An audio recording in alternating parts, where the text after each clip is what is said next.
ঝড়ের যুগে একটা ছেলে মাথা উঁচু করে প্রতিদিন প্রতিনিয়ত শীতে গ্রীষ্মে 12 মাস লড়াই করতে করতে এগিয়ে চলেছে। আমার সাংবাদিকতা আমার নেশা এবং পেশা।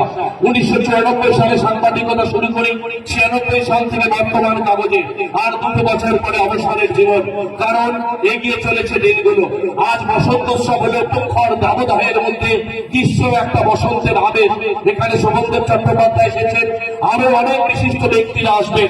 আমি এইটুকু বিশ্বাস করি, কে এলো কে এলো না বড় কথা, আপনারা থাকুন সৌমেনের সঙ্গে, আপনারা থাকুন আরটিভির সঙ্গে, আপনারা থাকুন শিবম ডান্স গ্রুপের সঙ্গে। ভালো কাজের সঙ্গে থাকুন, ভালো উদ্যোগের সঙ্গে থাকুন, ভালো লাগার সঙ্গে থাকুন, ভালো কাজের সঙ্গে থাকুন। আপনি ভালো থাকলে আপনার সন্তান ভালো থাকবে, আপনি ভালো পুজো করলে আপনার সন্তান ভালো হবে। একটা জিনিস ভালো রাখার চেষ্টা করুন সকলকে। ভালো থাকুন, ভালো থাকুন, ভালো থাকুন।